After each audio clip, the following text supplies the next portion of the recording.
दोस्तों, जैसे जैसे एग्जाम्स करीब आती हैं तमाम स्टूडेंट्स को फिक्र शुरू हो जाती है। वो स्टूडेंट्स जो सारा साल पढ़ती हैं उन्हें भी एग्जाम्स के दौरान फिक्र होती है, और वो स्टूडेंट्स जो सारा साल नहीं पढ़ते उन्हें भी फिक्र शुरू हो जाती है। बल्कि उन स्टूडेंट्स के लिए तो दुगनी परेशानी का बायस होता है। बाज़ स्टूडेंट्स को फिक्र होती है कि हमने सिर्फ पास होना है, और बाज़ स्टूडेंट्स को फिक्र होती है कि हमने अच्छे मार्क्स लानी है, A+ ग्रेड लाने की उन्हें फिक्र होती है। फिक्र की हद तक तो ठीक है, फिक्र एग्जाम्स की होनी भी चाहिए तमाम स्टूडेंट्स को, चाहे वो एवरेज स्टूडेंट्स हैं, चाहे वो ब्रिलियंट स्टूडेंट्स हैं, चाहे वो नॉर्मल स्टूडेंट्स हैं। क्योंकि फिक्र हमारी हेल्प करती है, काम पर फोकस करवाती है, फिक्र हमें एनर्जी देती है, अच्छे तरीके से काम करने के लिए हमें मोटिवेट करती है। लेकिन अगर यही फिक्र एक हद से ज़्यादा बढ़ जाए तो ये परेशानी, डर और खौफ में बदल जाती है, जिसे हम स्ट्रेस का नाम देते हैं। और स्ट्रेस एक नेगेटिव चीज़ है जो हमारे बिहेवियर पर असरअंदाज होती है। ये हमारी सलाहियतों को खा जाती है। स्ट्रेस हमारी उम्मीद को ख़त्म कर देती है और हमें अपना अच्छा काम करने से रोकती है। दोस्तों, आज हम अपनी वीडियो में आपको 3 ऐसे तरीकों के बारे में बताएंगे जिनकी मदद से आप एग्जाम्स के दौरान खौफ पर काबू पा सकती हैं और बहुत ही अच्छे तरीके से अपने एग्जाम्स की तैयारी कर सकती हैं, अच्छा एग्जाम्स के दौरान परफॉर्म कर सकती हैं और अच्छे ग्रेड्स भी ला सकती हैं। तो हमारा जो सबसे पहला तरीका है, convert your worry time into study time. जो दूसरा तरीका है, आइडेंटिफाई योर प्रॉब्लम। और तीसरा तरीका है, काउंट चैप्टर्स नॉट टाइम। तो आइए सबसे पहले तरीके पे बात करती हैं, जो कि है convert your worry time into study time. यानी कि आप जो टाइम वरी होने में लगा रही हैं, परेशान होने में लगा रही हैं, वही टाइम आप अपनी स्टडी को दें। दोस्तों, जैसे कि हम अपना बहुत सारा वक्त खेल कूद में, घूमने फिरने में, सोशल मीडिया पे वेस्ट कर देते हैं, सारा साल हमें फिक्र नहीं होती, और जैसे ही हमारे एग्जाम्स करीब आते हैं, डेट शीट हमारे सामने आती है, तो हमें पता चलता है कि टाइम तो हमारे पास बहुत ही कम रह गया है, जबकि सिलेबस बहुत ज़्यादा है। तो इस वक्त आप पैनिक हो जाती हैं, आप वरी हो जाती हैं, और यही परेशानी खौफ की शक्ल इख्तियार कर लेता है और आप स्ट्रेस का शिकार हो जाती हैं। और एग्जाम्स के दिनों में ये स्ट्रेस आपकी सेहत पर भी बुरा असर डालता है।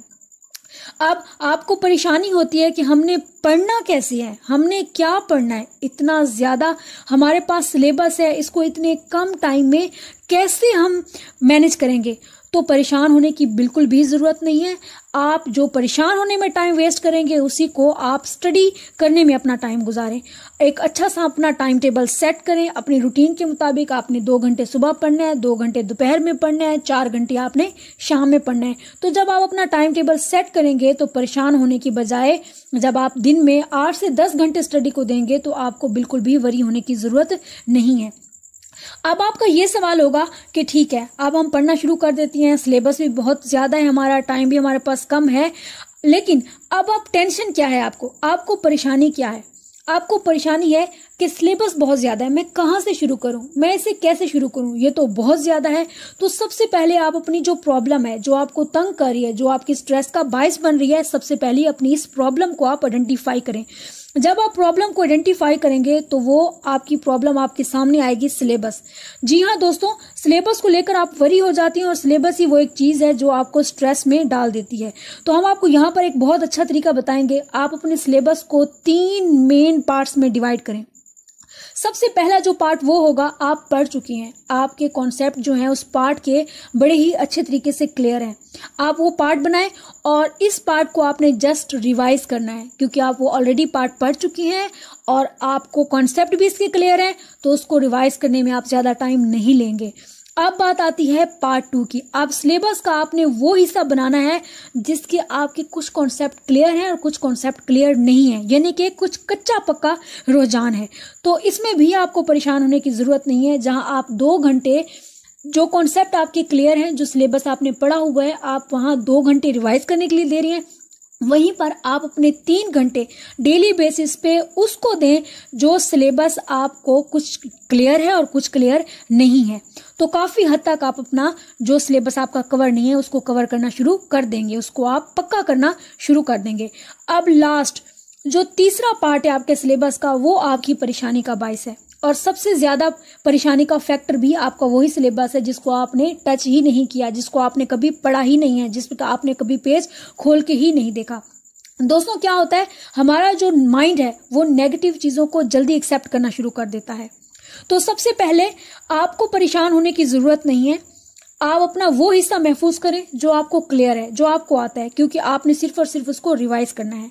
अब आपका दूसरा हिस्सा जो आपको कुछ आता है और कुछ नहीं आता, उसको अच्छे तरीके से माइंड में बिठाएं, उसको याद करें, तो इसमें भी आपकी परेशानी नहीं है।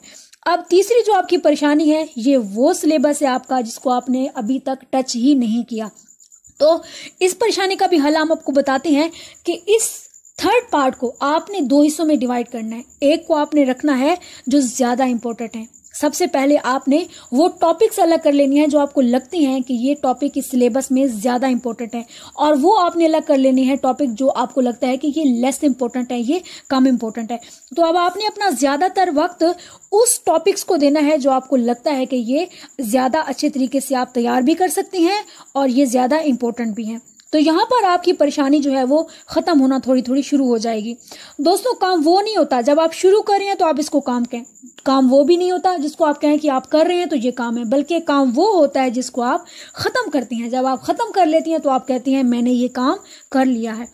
इसी तरह जब आप अपने माइंड में ये चीज बिठाएंगे कि जो सिलेबस, जो पार्ट सिलेबस का आपको बहुत अच्छे तरीके से आता था वो आपने कर लिया है, जो कॉन्सेप्ट आपके कच्चे पक्के थे उसको भी आपने काफी हद तक कवर कर लिया है, और जो तीसरी चीज है जब आप अपने माइंड में बिठाएंगे कि ये काम आपका प्रोसेस में है, आप इसको जल्द ही कवर कर लेंगे, तो तब आप आकर आपकी ये परेशानी यहाँ पर खत्म होगी। जब आप इस चीज को देखेंगे कि काफी हद तक सिलेबस जो है वो आपका सिलेबस 66% तक आकर कवर हो गया, तो ये चीज आपको कॉन्फिडेंस देगी, ये चीज आपको हिम्मत देगी कि काफी हद तक तो आप सिलेबस कवर कर ही चुके हैं। थर्ड चीज, जो तीसरा तरीका है हमारे पास, वो है काउंट चैप्टर्स नॉट टाइम। अक्सर स्टूडेंट्स सिर्फ टाइम को ही देखते रहते हैं, घड़ी को ही देखते रहते हैं, मेरे पास 2 घंटे हैं, मेरे पास 3 घंटे हैं, जबकि वो ये नहीं देखते कि मेरे पास टोटल चैप्टर्स कितने हैं। तो हमारा जो तीसरा तरीका है स्ट्रेस को कवर करने का, स्ट्रेस को ओवरकम करने का, वो है काउंट चैप्टर्स नॉट टाइम। आप कभी भी टाइम को काउंट मत करें, हमेशा अपने सिलेबस के चैप्टर्स को काउंट करें कि आपने इतना पढ़ लिया है, इतना पढ़ना है, कितना रिवाइज करूंगा आज मैं, कितने चैप्टर्स जो हैं वो मेरे बाकी रहते हैं। जब आप अपने चैप्टर्स को काउंट करते जाएंगे कि ये आपके 2 हो गए हैं, 2 आप कर रहे हैं और 2 बकाया हैं, तो डेफिनेटली आपकी परेशानी यहाँ पर आकर खत्म हो जाएगी। बहुत सारे स्टूडेंट्स होती हैं वो सिर्फ टाइम का ही रोना रोती हैं कि हमारे पास टाइम बहुत कम है, टाइम बहुत कम है। आप टाइम की बजाय अपने चैप्टर्स को दें, अपने लेसन्स को दें, ये इतने हो गए हैं, इतने रहती हैं और इतने कर रहे हैं, तो यकीनन आपकी परेशानी यहाँ पर आकर बहुत ज्यादा जो है वो कम हो जाएगी। मेरी आपको पर्सनली जो है वो मैं आपको सजेशन देना चाहूंगी कि आप कभी भी एग्जाम्स के दिनों में, आपके एग्जाम्स करीब आने लगती हैं, तो खुद को स्ट्रेस मत कीजिए, अपना अच्छा सा टाइम टेबल सेट कीजिए, वक्त दें स्टडी को, अपने कॉन्सेप्ट्स क्लियर करें, अपनी डाइट का ख्याल रखें। तो उम्मीद है कि आप बहुत पुरसुकून होकर पेपर्स देंगे। जब आप पुरसुकून होंगे, आपका माइंड पुरसुकून होगा, तो आप पेपर बहुत अच्छे से अटेम्प्ट करेंगे, पेपर प्रेजेंटेशन का भी आप ख्याल रखेंगे, तो उम्मीद है आप बहुत अच्छे ग्रेड्स लेके आएंगे। दोस्तों, उम्मीद है हमारी आज की वीडियो आपको पसंद आई होगी और काफी हमारे स्टूडेंट्स के लिए ये वीडियो हेल्पफुल रही होगी। तो हमारी वीडियो को लाइक करना, शेयर करना मत भूलिएगा। अगर आज फर्स्ट टाइम हमारे चैनल पर आए हैं तो हमारे चैनल को सब्सक्राइब करना मत भूलिएगा, साथ अपना बेल आइकॉन जो है वो भी प्रेस कीजिएगा, ताकि हमारे आने वाले नोटिफिकेशंस जो हैं वो आपको मिलते रहेंगे।